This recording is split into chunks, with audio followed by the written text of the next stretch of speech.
तो भाई सबसे बड़ी खबर जो है आज की क्या है?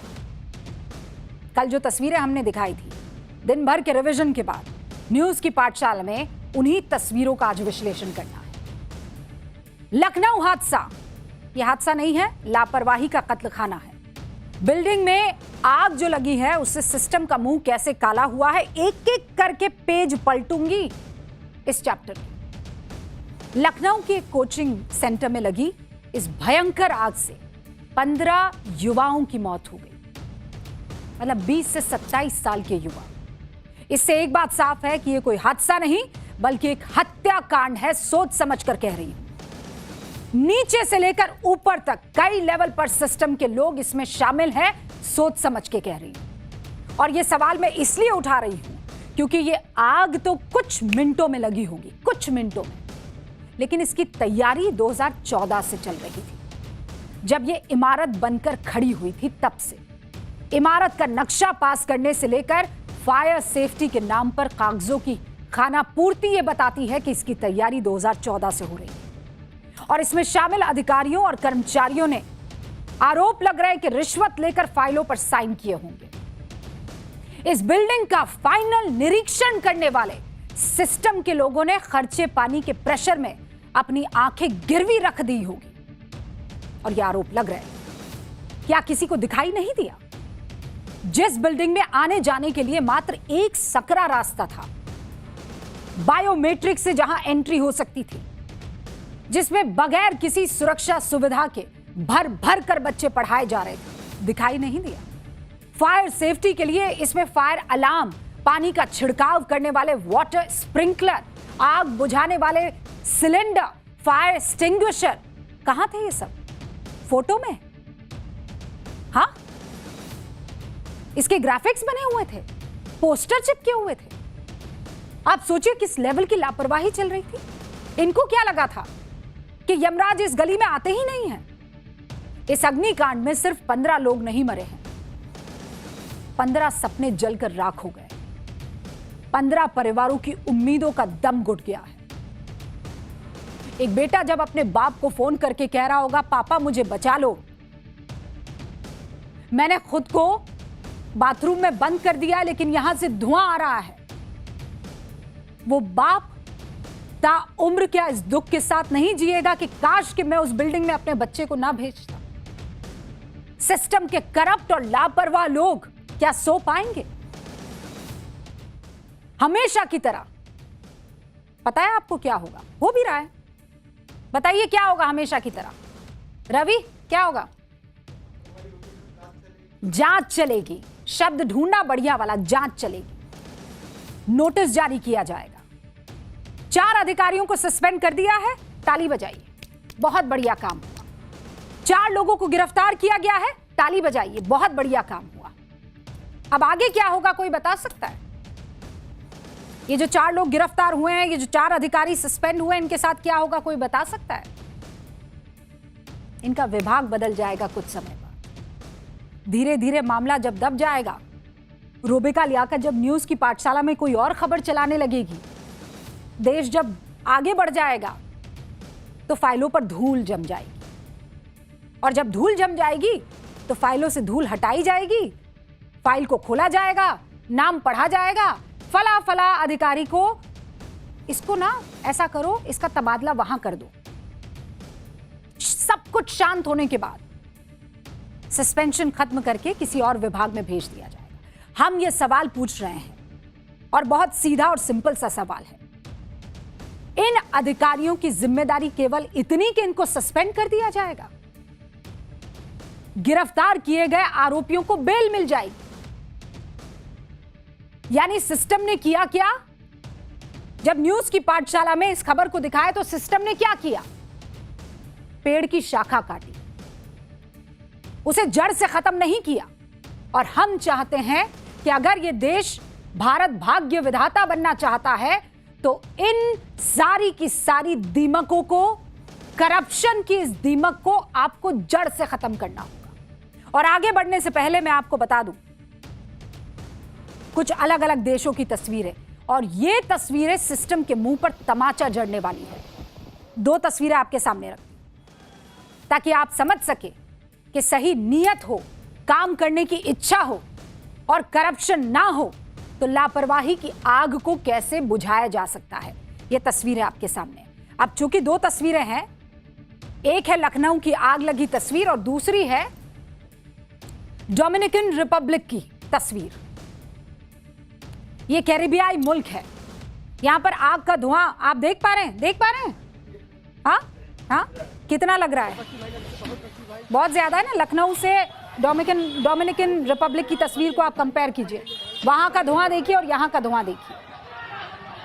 4 दिन पहले की आग है डोमिनिकन रिपब्लिक में। एक रिजॉर्ट है, 19 जून को यह आग लगी है और देखिए आप पूरा इलाका आग की लपटों में, पूरा इलाका। कितने लोग फंसे थे? 1690। कितने लोग फंसे थे? 1690। अच्छा, आप मुझे गैस करके बताइए कि यहां पर कितने लोग बचाए गए होंगे। बिस्वा, कितने लोग बचाए गए होंगे? 100 में से 100। बताओ। रवि ने बताया 100 में से 100। बिस्वा, कितने लोग बचाए होंगे? लगभग सभी। क्यों बच गए? यहां पर व्यवस्था अच्छी है।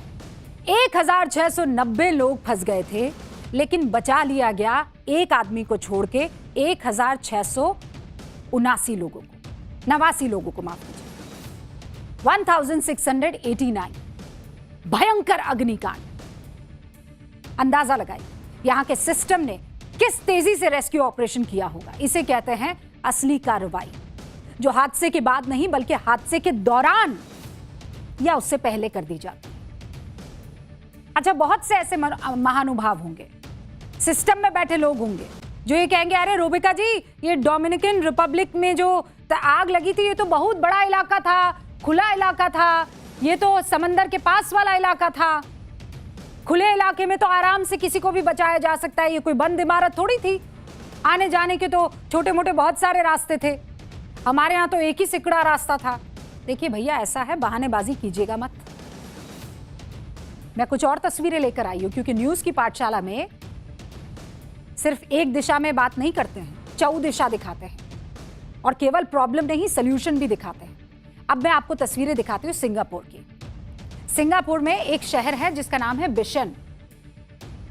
यहां करीब 15 मंजिला बिल्डिंग में फायर ड्रिल चलाई जा रही है और इस इमारत के एक बड़े हिस्से में आग लग गई और फिर देखिए ड्रोन उड़ा, फायर फाइटिंग ड्रोन का इस्तेमाल हुआ। ये ड्रोन हवा में उड़ते हुए आग बुझाने का काम कर रहे हैं। इन ड्रोन्स को एक लंबे पाइपलाइन से कनेक्ट किया गया है जिसमें पानी और आग बुझाने वाले केमिकल फोम को स्प्रे किया जा रहा है, जिसमें कुछ ही देर में आग पर काबू पा लिया गया। बताइए। अच्छा, ये कम लग रहा है, एक और वीडियो। भैया, चीन की तस्वीर।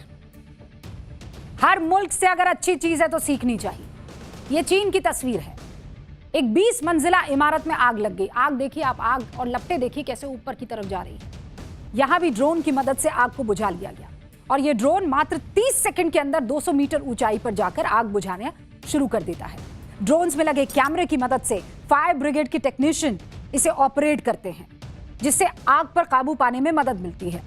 आग बुझाने की एक और तकनीक आपको दिखाती हूं। इसमें छोटे छोटे फायर फाइटिंग रोबोट्स आपको दिखाई देंगे। एक गैस प्लांट पे आग लग गई। ये देखिए रोबोट्स कैसे दंदनाते हुए चल रहे हैं। रोबोट का प्रेशर इतना ज्यादा है कि ये कई मीटर की ऊंचाई तक पानी और फोम का छिड़काव कर रहे हैं। कम समय में आग पर काबू पा लिया गया। हमारे यहाँ तो आने में ही भैया 45 मिनट लग जाते हैं। फोन करते रहो, हेलो इमरजेंसी है, हेलो इमरजेंसी है, फोन लगबे ना करी। और सबसे खास बात यह है, ये जो रोबोट आप देख रहे हैं ना, ये आग के बिल्कुल नजदीक पहुंच जाता है, आग के अंदर पहुंच जाते हैं, इनको ज्यादा नुकसान नहीं होता है। दुनिया भर के देशों में सिस्टम किस तरह से काम कर रहा है मैं आपको बहुत बेबाकी से दिखा रही हूं। अगर इस देश को विकसित बनना है 2047 तक, तो इस पर तो काम करना पड़ेगा। और आपके अगल बगल अगर करप्ट लोग आपको दिखाई दे रहे हैं तो जरा संकोच मत कीजिए। अगर कोई करप्ट अधिकारी दिख रहा है, कोई करप्ट मंत्री दिख रहा है, कोई करप्ट आपको अपना पड़ोसी दिख रहा है, फौरन उसके ऊपर केस कीजिए, उसके खिलाफ मुहिम, क्योंकि हम सबको मिलकर इस देश को आगे बढ़ाना।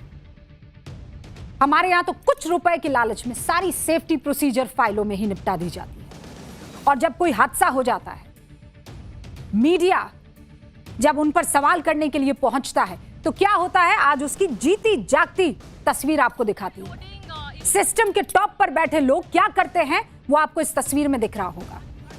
सवालों को इग्नोर करते हैं। टाइम्स नाउ नव भारत की रिपोर्टर कृतिका तिवारी, यूपीपीसीएल के अध्यक्ष हैं आशीष गोयल, उनसे बात करने की कोशिश करती है और बात नहीं सवाल पूछने की कोशिश करते हैं। लेकिन साहब के इर्द गिर्द तो बड़े हट्टे कट्टे सिक्योरिटी गार्ड लगे हुए हैं। साहब के पास कैसे जाएं? साहब की सुरक्षा में सेंध ना लगे इसलिए धक्का दे दिया जाता है महिला पत्रकार को।